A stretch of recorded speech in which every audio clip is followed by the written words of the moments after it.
This is an exercise to follow the logic that Jed might use. This is a hypothetical that at the end of the year, Jed's got to determine what to do. Am I going to move forward with everyone in place? Am I going to let a few people go?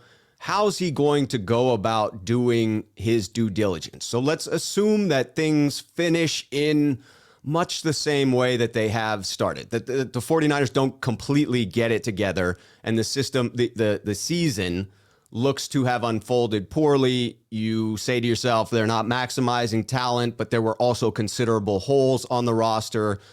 What are those conversations going to be in those exit interviews that he has with John Lynch and Kyle Shanahan? Do you see infighting? Do you see blaming one another? Or do you think people circle the wagons and try to keep this thing together for another run next year?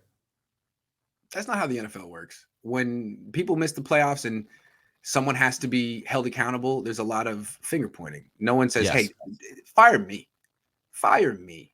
So what happened is, I would imagine John Lynch would say something like, well, Kyle didn't play any of my draft. He didn't play any of the guys in the first 3 rounds. I got him a quarterback. I gave him a guard. I gave him a corner and a running back, and he never gave any of them a chance. He says that they didn't look good in practice. I thought they looked fine in practice. Right. He never gave him a chance. In fact, who's to say he didn't sandbag him to make me look bad? I don't know. I'm just saying, Jed, how can you really judge me when he didn't? I mean, the reason my resume looks so bad right now is he didn't play these guys. Right. Didn't give him a shot. Why would you not say that? That makes an easy course of action and an easy narrative to produce, because we don't know Aaron Banks isn't good. We don't know that. He didn't even play in preseason. That's something they decided behind closed doors. I don't know. It's wild. Wow.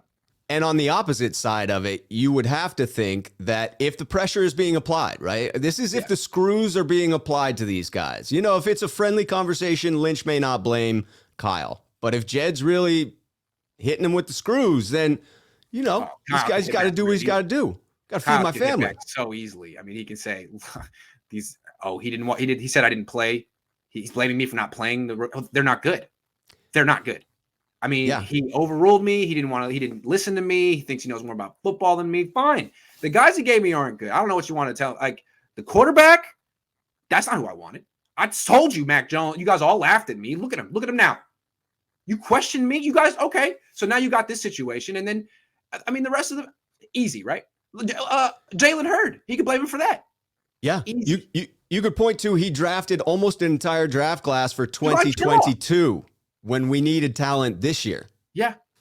I mean, I don't know. Basically, both people are going to be pointing at the draft. So, hey, look at that. Look at it. Kyle, John can say you didn't play him. Kyle can say they weren't good. Does Kyle point to D'Amico Ryans if everything continues as the status quo of what we've seen right now, where it's inconsistent, perhaps a few games where they flash like they did against Arizona the first time, but inconsistent product on the field? Do you think Kyle stands up for D'Amico Ryans and holds out for a second year the way he did with Saleh? Or would you see Ryans as a potential scapegoat? Or an appropriate fire? If they make the playoffs, no one's getting fired. I agree.